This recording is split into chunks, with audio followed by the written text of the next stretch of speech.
Les presento a Armando Nuricumbo. Él es socio director de la firma de consultoría Nuricumbo & Partners y nos habla sobre las empresas zombie. A ver, de esto es un tema muy interesante. ¿Cómo anda la tesorería de este tipo de organizaciones en medio de una pandemia que trae problemas económicos para todos lados? Y te saludo, Armando. ¿Cómo estás esta mañana? Buenos días.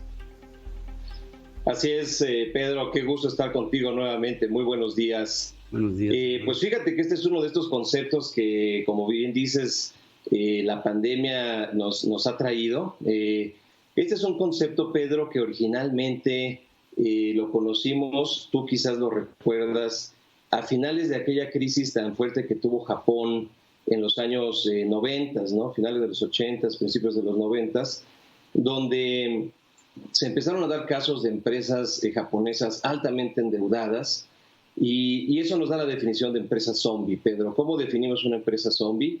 Es una empresa que está altamente endeudada, que probablemente no ha llegado a la quiebra y genera suficiente flujo de efectivo para poder pagar sus costos de operación y para poder pagar su carga financiera, el servicio de la deuda, los gastos de intereses. Sin embargo, lo más probable es que en el mediano y largo plazo jamás va a generar suficiente flujo de efectivo como para poder repagar su deuda total, el capital de la deuda, y por lo tanto puede permanecer pues, en un estado de vida artificial, llamémosle así, tanto tiempo como sus acreedores lo permitan. Y lo que sucedió en Japón es que obviamente, y también como sucede en muchos países, algunas empresas por su tamaño, por su impacto en la economía, por su impacto en los empleos, pues no era conveniente que se fueran a la quiebra y por lo tanto pues recibían apoyos gubernamentales que permitían que siguieran en vivo, ¿no? Y siguieran operando, aunque ya no generaran tanto flujo de efectivo. En fin, es un concepto que pues vuelve a ser relevante en estos momentos con el tema de la pandemia, Pedro, y Mundo Ejecutivo nos pidió echarle un ojo al tema, ¿no? Hicimos un análisis con los resultados del segundo trimestre, analizamos más de 100 empresas de la Bolsa Mexicana de Valores. Y bueno, pues, ¿cuáles son los resultados, Pedro? Encontramos 11 emisoras, por ejemplo, que ya se encuentran en lo que nosotros denominamos como un cementerio bursátil. Son emisoras que ya tienen muy baja bursatilidad, el valor de su acción es casi cero, algunas incluso pues ya siguen listadas, pero ya no están reportando información financiera. Y ahí la lección pues, es muy interesante. Esas son emisoras que en algún momento tuvieron la fortaleza financiera y comercial para poder salir a la bolsa y hoy pues ya realmente no tienen actividad y están simplemente listadas ahí porque lo estuvieron en algún momento, ¿no? Pero fíjate que también encontramos 20 empresas que nosotros llamamos posibles zombies, mucho más de lo que esperábamos, Pedro. Realmente creo que el tema, como todos sabemos, es que la pandemia está estresando la posición financiera de muchas de estas empresas. Es un tema extremadamente serio. Algunos sectores que obviamente pues, no son sorpresa, ¿no? 2 aerolíneas muy conocidas que el día de hoy tienen capital contable negativo, simplemente porque el segundo trimestre pues, tuvieron disminuciones en ventas de 80%, ¿no? Y no su capital contable pues, no fue lo suficientemente fuerte para absorber este golpe. Pero no es culpa de ellas, es una disminución de la demanda que fue sin precedente y que pues, es muy difícil para cualquier empresa resistir. También 2 empresas restauranteras muy grandes, con disminuciones de ventas entre 40 y 60%, y entonces encontramos un apalancamiento muy fuerte en ellas. Una empresa de entretenimiento también con caída en ventas del 80%, su pasivo ya se le fue 4 veces más grande que el capital.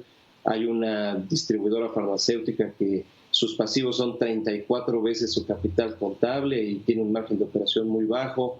En fin, encontramos empresas muy conocidas que ustedes van a reconocer inmediatamente y que lamentablemente sí están ya bajo una presión financiera bastante fuerte, ¿no? Y para concluir, Pedro, yo te diría, el problema también no es nada más el tema de la pandemia, porque si este fuera un tema de 1 o 2 trimestres, quizás obviamente estas empresas pueden sobrevivirlo, pero lo que estamos viendo también es el cambio de largo plazo en la conducta de los consumidores, ¿no? Es decir, si los consumidores no regresan a sus mismos hábitos en temas de qué tanto volamos, qué tanto vamos a restaurantes, qué tanto vamos a espectáculos, pues ninguna ayuda va a ser suficiente, ¿no? Si esto se prolonga 2, 3, 4, 5 trimestres, ninguna ayuda va a ser suficiente y por lo tanto también una conclusión importante, Pedro, es que tanto sector público como sector privado tendríamos que ser muy estratégicos en la forma de apoyar estas empresas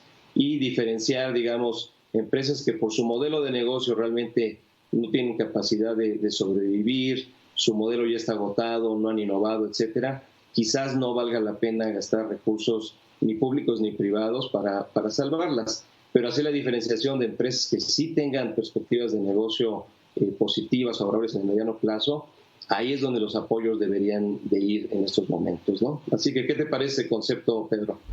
Me parece que lo que dices es estratégico. Ha habido empresas que estaban montadas en la cresta de la ola, que estaban creciendo impresionantemente y de la noche a la mañana se desfondaron, se fueron para abajo y sus valores accionarios hoy pues prácticamente no representan. Y lo que tú dices también es fundamental.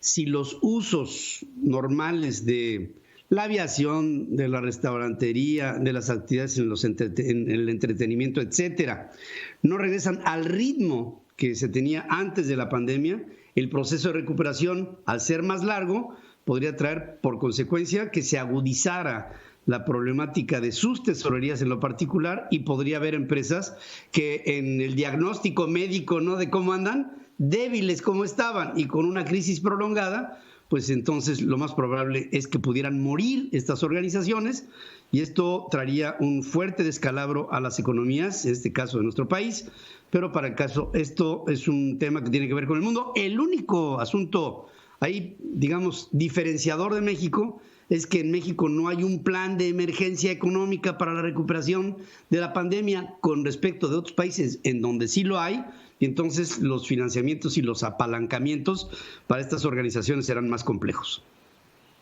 Así es. No lo hay justo en el momento en que debería de ser un plan el más estratégico posible, ¿no? Sí. Pues mira, Pedro, queremos invitar a tu auditorio. El estudio completo está en la página de Mundo Ejecutivo. Pueden buscarlo muy fácil en las redes sociales, en Google, Mundo Ejecutivo Zombie, y ahí les va a salir la liga para acceder a él. Y yo creo que es un tema que hay que tener en el radar quizás cada 6 meses, pues para ver cómo está evolucionando, ¿no? Porque a nadie le conviene que una de estas grandes empresas públicas se vaya a la quiebra. Por supuesto que a nadie.